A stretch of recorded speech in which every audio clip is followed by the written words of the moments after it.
好，你们最后的剪辑也会需要把我的问题剪进来吗？没事，你们可以后期看，因为我也在想，因为我现在看的电脑，我觉得如果更好的话，我可以不看着电脑，但没有关系哈，我也可以试试来哈，Okay, now here we go, David. Yeah. Well, thank you for coming all the way here and to bring, thoughts, insights to our Chinese educators. We are so concerned about how AI will impact the learning and the role of teachers. So, what are the significant trends that you've identified that generative AI will brought to secondary or primary schools? It's kind of chaotic right now because AI's really only existed for 2 years, and everyone, adults, young people, administrators, government, are trying to figure out how to use AI effectively, and nobody has really figured that out. So you see experimentation in China, you see experimentation in the US, you see experimentation in Europe. I think the patterns that are emerging, or it's more important that understandings that are emerging. I was just worried about sound. The understandings that are emerging are that we really have to create some frameworks and policy around it before teachers and students can understand how to use it effectively. So you're starting to see the development of literacy frameworks for students and for adults. UNESCO created the first international one like that. And then at more the school level, you're starting to see the need to develop teacher capacity to use AI, because how can a teacher show a student how to use AI if the teacher doesn't know how to use AI? So we have to train teachers almost simultaneously with students. Unfortunately, I don't see any kind of systemic approach to that anywhere right now. People are just using AI, I would almost say randomly. In English, we have an analogy: you throw something at a wall to see what sticks. And I think that's where we are globally right now, is people are throwing things on a wall, AI things, to see what sticks. In the discussion of how human beings will cooperate with AI, the key advantage or strength of human beings is creativity, which is singled out of all. But now educators are concerned that the use of AI might undermine the potential of creativity of human beings. What's your take on that? That's an important to me just within my own family. My youngest son is a graphic designer. That's his profession. And I've spoken to him about this many times, and he made me rethink my thoughts about creativity. And then I did some more reading on it, and I've come up with this analogy. I've written about this, that I took the role of the editor in a film. For instance, the woman who won the Academy Award for Best Editing in Oppenheimer this year, #1 film, #1 award for editing. And I point out that she was not the photographer, she was not the actor, she was not the director, she was not the writer. She didn't create any of the individual components of the film, but what she did was she took the work of others, including AI, and put it together in a meaningful pattern that provided emotion and told stories and shared ideas about history. And that itself is a creative act. So I think we are going to have to redefine creativity in that sense. A human being may not create the individual components of something, but they may be the person who ties together the work of other humans. In my keynote, I mentioned the fact that students at some of the schools here in China are taking work from Midjourney, an AI design platform, and ChatGPT in writing, and putting those two things together to create these gorgeous picture books that they're giving to younger students. So I think creativity as an act, there will be the solo act of creativity, but more importantly, using AI, I think we're going to have to view the creator as an editor, one who compiles the work of both AI and humans. how do you compare the practice in China, the US and Europe in utilizing generative AI at the school? You know, it's interesting to think about how the three regions of the world are approaching it. Europe has a very restrictive use of technology in schools, far more than the US. So it's just at the beginnings in Europe, and again, nobody has policy in place. In the United States, it's sort of the middle ground. I've mentioned many times that in the US, the accepted policy is no one under the age of 13 can use AI in schools. From 13 to 18, you must have parent permission and sometimes receive online training. So in the US, you mostly see AI being used in the high schools, especially at the university level. In China, it's not as restrictive as either the US or Europe. And so I've worked with students as young as 3rd or 4th grade who are using AI. And so what I think will happen is everybody's going to look at what China is doing with younger children in AI, then we're going to look at what the US and Europe are doing with more restrictive approaches to AI.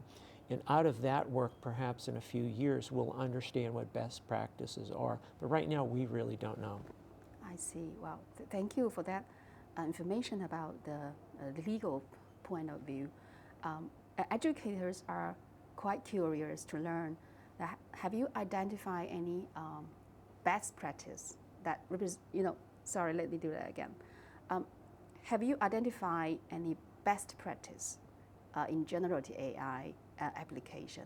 And if not, could you describe your ideal way of using AI in learning? Sure. I think I have a generalized concern because I was a teacher for a long time and I am a parent. And I want both adults and children to use AI ethically. So that's why I promote so much that we have to create a framework for use in school that says sometimes you cannot use AI for any purposes at all. Sometimes you can use it for restricted purposes, but you have to identify that they've used it. And sometimes, perhaps in the creative act brainstorming, you have free use of AI. So we really need to give clear signals to students that how to use that tool. It's almost the same thing as a cell phone. When is it okay for a student to use a cell phone in school? Is it never allowed? Is it sometimes allowed? So I'm starting to see usage patterns in China and the US where we're starting to think about when is it appropriate to use it. We also have to identify what the tool is good for. AI can't solve every problem. It is not a universal technology. AI has limitations based on its programming. So we have to identify and we have to help students identify, for this task, I'm going to use this tool. For this task, I'm going to use a different tool, and it's not always AI. Now, in thinking about my perfect environment, I would want all the school to have in place a policy to define how AI should be used ethically and responsibly. I would like every teacher to be trained in prompt engineering. That's the process of talking to an AI to get the output that you want. I would want every student to be trained in that. I would also want this prompt writing, prompt engineering, to become part of the English or Chinese curriculum. You learn how to write an essay, you learn how to write a narrative. I want students to learn how to write prompts. And I think if we promote this skill through the teaching, adding it to how we teach language, I think students are going to develop those skills. So that's my ideal system. Thank you, thank you. Now let's talk about PBL. Yay. Yeah, yeah, PBL. Well, Chinese schools have been talking about PBL or been doing PBL actually for quite some time. Yes. But they also get complaints and they're not satisfied with the outcomes. It seems like it's so time consuming and we are putting a lot of efforts. But you see things like shows or some more dramatic events, but we want to see something more substantial, learning outcomes Right. other than that. So what's your observation for that and advice? The first time I came to China was in 2012, and it was to work on PBL training at a school in Shanghai. And since that time, 12 years later, there's been much more interest and growth of PBL in China, and the government has pushed in some of the provinces the use of PBL. This year, I have visited probably 10 schools in Hangzhou and in Beijing, and they're all attempting to use PBL. But part of the problem with the limited success of PBL and the pushback against PBL in China is because of a problem we identified at the Buck Institute almost 20 years ago. And that's the distinction, what we called main course versus dessert.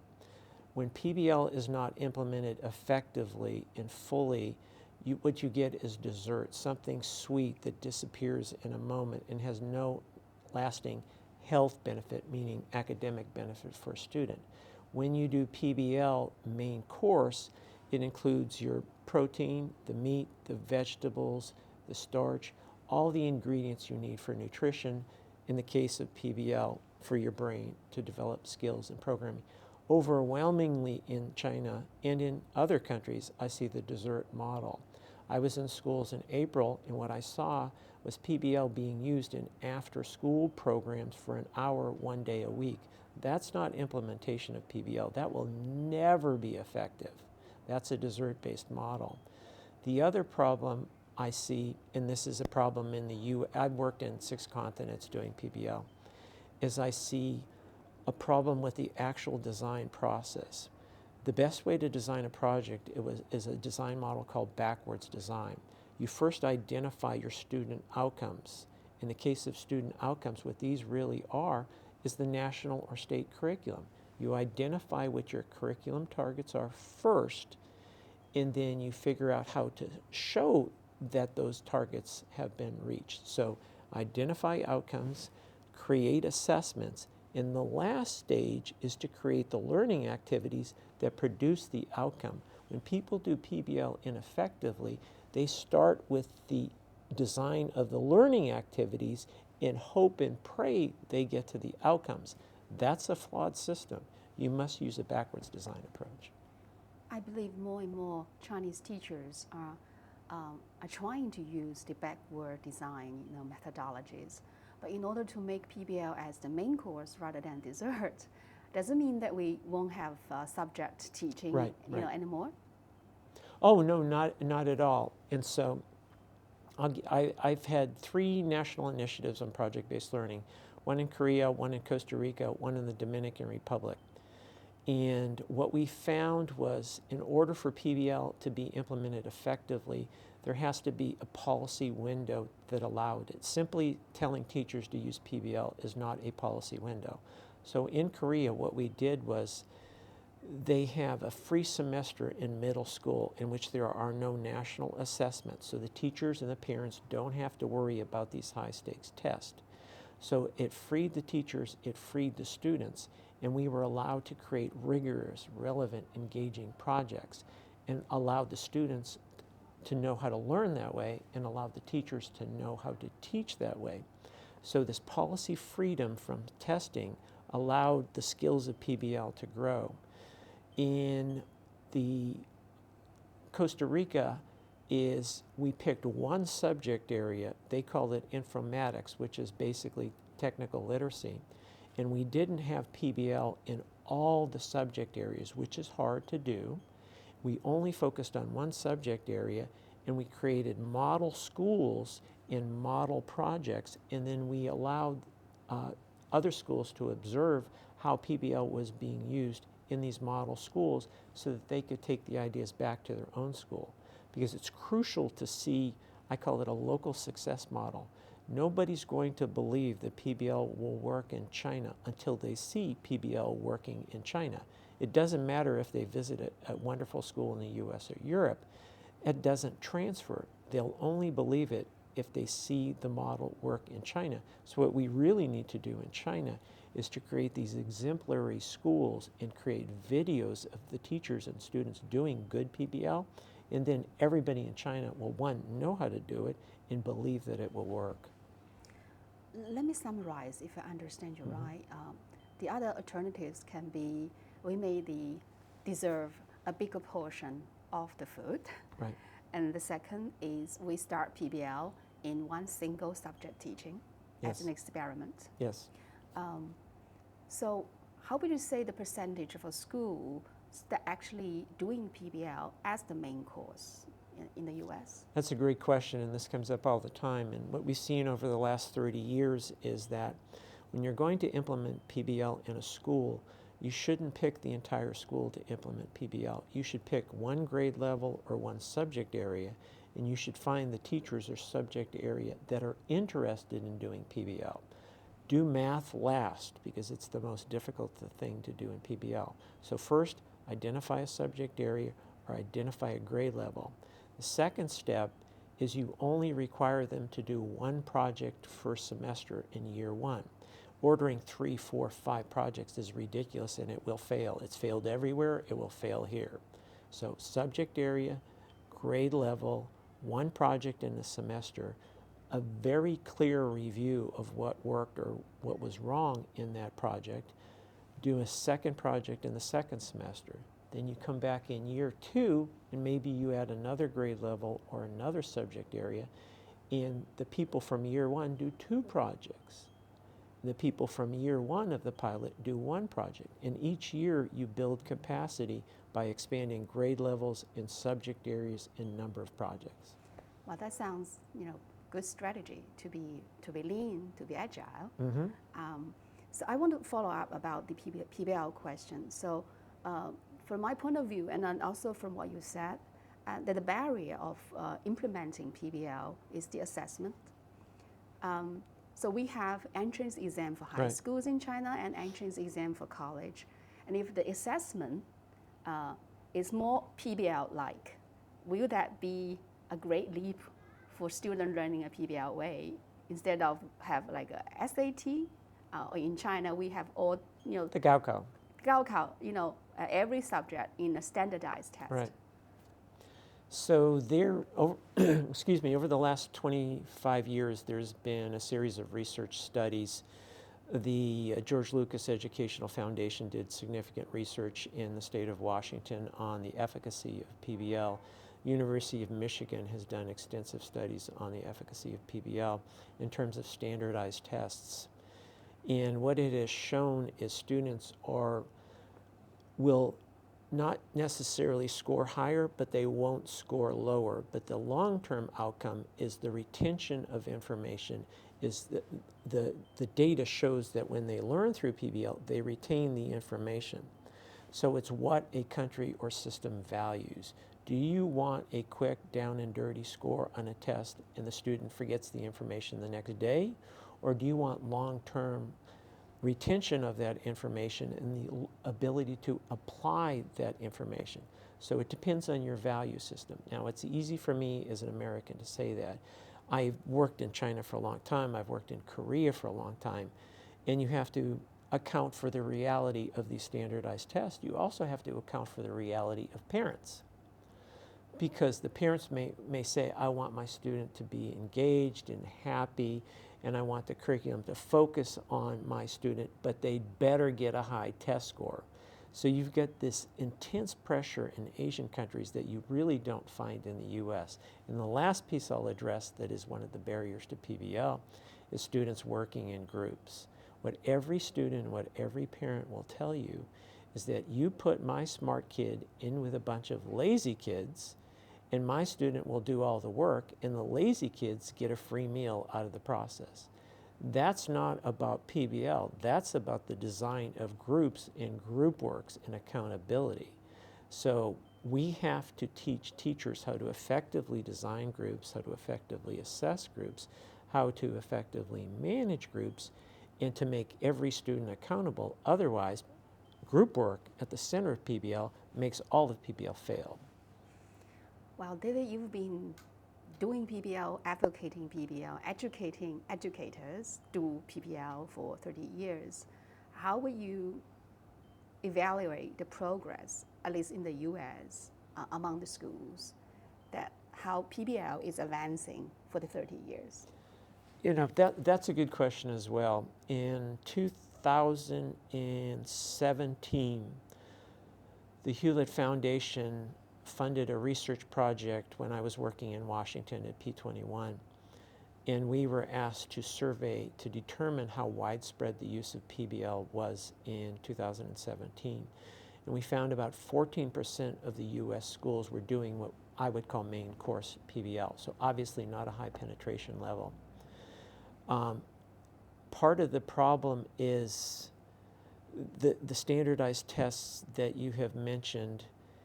And part of the problem is what PBL cures in relation to that is what COVID taught us was that after COVID, the rates of attendance in US and European schools dropped dramatically, and you can't learn if you're not in school. Not so much an issue in Asian countries, but Asian countries like US and Europe have a problem with student engagement. They either say they're not engaged or they're not bored. Well, regardless of how you teach, you cannot learn if you're not there or you're not engaged. So if a traditional methodology is not producing the outcomes creating engagement, test scores are going to drop automatically anyways. So what I think the challenge before us now is we really have to think, how do we re-engage young people in school because they've lost interest in school or they might not see the long-term value of school. You look at college attendance and application rates, they're dropping in many countries because they don't see the value of school as a way to improve their lives. So one of my arguments is project-based learning, the data is very clear on this, engages students in learning. We have to engage them first before we think about test scores. Mm-hmm. Well, David, let's come to a more like a practical approach, as you say, doing PBL in a single subject. Mm-hmm. That's what my school has been doing. Right. Can you give a specific example, like take one, discipline as an example, whatever you have, how a subject learning in a PBL way different from a more traditional way? Good question. So I'm credentialed, licensed in the United States to teach kindergarten through 6th grade in every subject, and I'm licensed to teach in middle school and high school English literature, English writing, and U.S. history. PBL has always been more friendly to the humanities because it's language-based, it's about collaboration, it's cooperative, it's a social emotional approach to learning. PBL just does that by nature. It's more problematic to do in sciences, but there's many wonderful examples in science. Math is the most difficult thing to do, and that's why most people who have been doing PBL math have actually gone back to what the Buck Institute used to work on, which is problem-based math, which is a more structured approach to inquiry. So with math, I would advise not to do PBL in math. I would say take a problem-based approach, a structured approach to inquiry. In the humanities, it's a piece of cake. And I'll give you a concrete example from my own teaching. I live in Napa, California. It's the wine region of the United States. Every year in August, migrant agricultural workers come to California to pick the grapes. My city then has to figure out, how do we house these people? How do we feed these people? How do we provide them social services? And how do we put their children, who often don't speak English, into schools? So, as a history teacher teaching U.S. history, I have to teach about the 1930s, the Great Depression in the United States, the most significant economic crisis in U.S. history. There was a migrant labor issue in the 1930s as well. So I could lecture to my students about the 1930s and their eyes roll back in their head because who cares?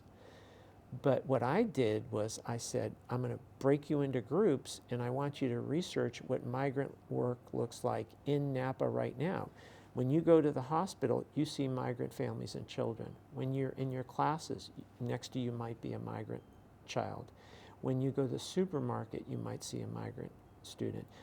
In your street, you might see migrant families sleeping in the cars. So each of my student groups looked at the migrant experience in Napa, modern Napa, and then compared it to the 1930s. And what they saw was they had to learn the history of the 1930s, which is heavily tested in the US, in order to understand what was happening today. So I connected something in their daily world to something that the state required them to learn. That's how I did it in history. Thank you, David, for the example. I have one last question. Sure. Along with the PBL movement, there's a new experiment.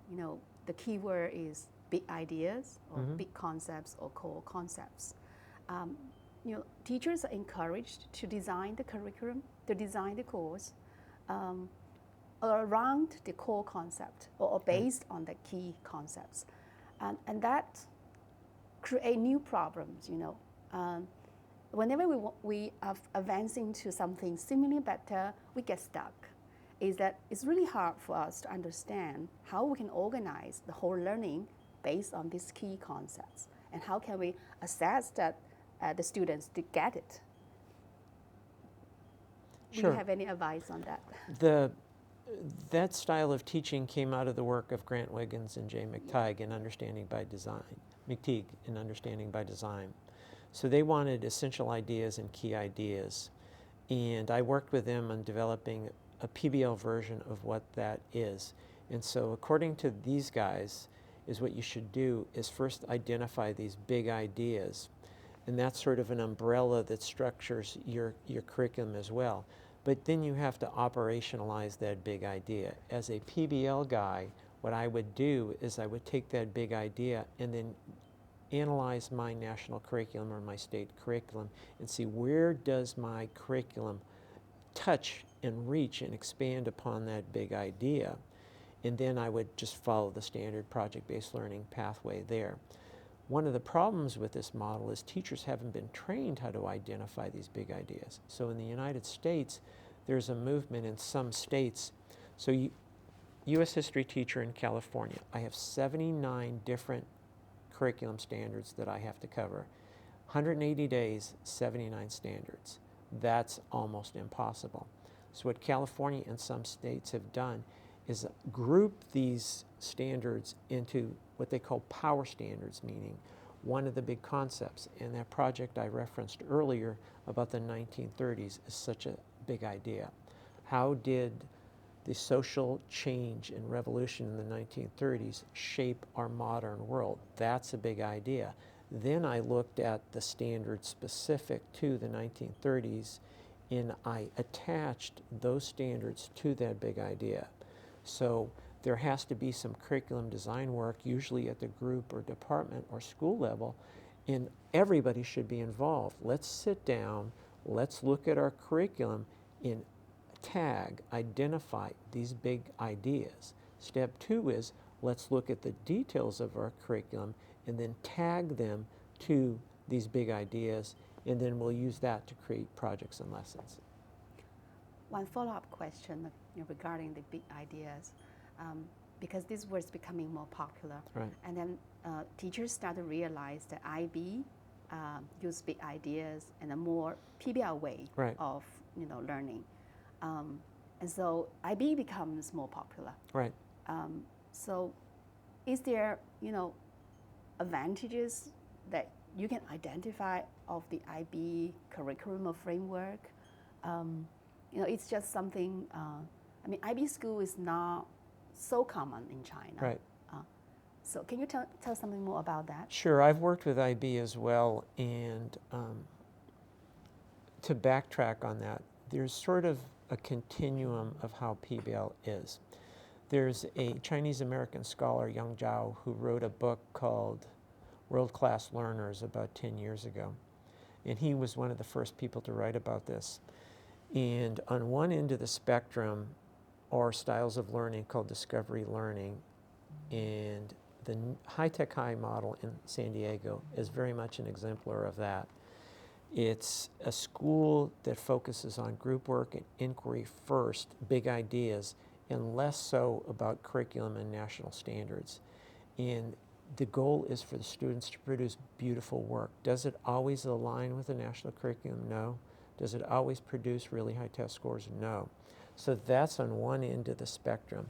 On the other end of the spectrum, and this was part of my work at the Buck Institute, is a standards-based approach to PBL, which you look at the standards first to derive your project designs, and you create these experiences so that students will achieve well on standardized assessments. So you've got a free-form version and a structured version. The IB tends to be towards the more structured version of that. And what are the benefits of that is it's easier to do. It's really hard to create a project in which students have independence and autonomy.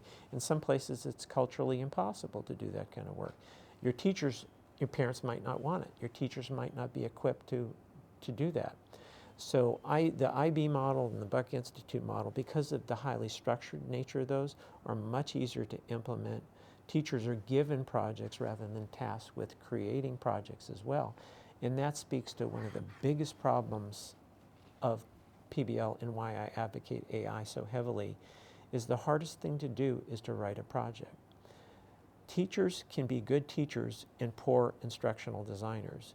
Instructional designers can be good at designing curriculum and poor teachers. These are two separate skills. In a PBL implementation in China, the US, and Europe, we're asking teachers to do both. And some of them may just not have the skill, or it may take 10 years. So that's a problem. So how do we make good teachers instructional designers? We give them AI. We give them AI tools that allow them to follow structured formats in design, that allow them to create rubrics, that allow them to attach the design to national curriculum. And that really alleviates the burden of design that's been problematic from PBL since day one. Thank you, David. You know, as about IB, I would say the best thing about IB is that it has its own way of assessment. Yes. So that they can, whatever way you choose, you know, either PBL or subject learning or big ideas, I mean, you have to be a systematic way. Yes. That you have the goals, and then you have implementations, and then you assessment. They need to be in line with each other. And I think that's the barrier for practitioners to, you know, experiment on this and that, because there's so much, you know, constraints there. Yeah. One thing I want to play off of that too is one of the problematic things in implementation around the world is the lack of patience of the people in charge. I would go into a city, a country, and I would tell them, if you're not going to commit to this for 5 years, you should not do that. So any system, national, state, provincial, that expects results in year one is doomed to failure. You have to give yourself permission to fail, and you have to give yourself permission to be patient. I can't agree more. Yeah, it's true. Yeah, see, you've been doing PBL for 30 years. So the insights we have from you is been years and years practice, reflections. You know. Thank you so much, David. Thank you. That's appreciate it. A great talk. I learned a lot. Thank you. So the PBL part is more from my own reflection and thinking. I'm curious about I that. saw you adding questions, so I knew what was going on. Yeah. We've been talking about this, you know, among educators, but we have questions and no answers. You know, we bring out questions and we complain, but there's someone there to tell them that what are the practical next step we can take. So that's why I want to follow up with the PBL in one single subject. Yes. And I think it's quite practical. Any teachers who feel that they have the initiatives, they can do it right away. Right. They don't need any, you know, authorities' approval from something, you know, above. In this sense, you know, everyone has the autonomy, you know, to do anything that can help learning become better. Right? One of the things you should look at as a school or system is when I was creating the model at the Buck Institute, I looked at technology adoption models, and it really follows the pattern of a bell curve. PBL implementation follows the pattern of a bell curve. You have these early adopters who do not need much support, and they'll read a book or go to a conference and they're off. And then that time has passed in PBL. And then you've got what's called an early majority, and that's where people come online using PBL, but they need more support, so they need conferences and coaches and things like that. And then as the curve gets to the top, it becomes a mainstream practice. And there's so many resources that are available. Well, that distribution curve actually applies to every individual schools that use PBL. You're going to have high-achieving early adopters, but once you start climbing up the peak to early majority, that's when you need the ongoing support. Thank you for that point. It's important for me as the principal that I need to keep that in mind, that what support I should provide to our teachers who might be at different stage of professional development. That's very good.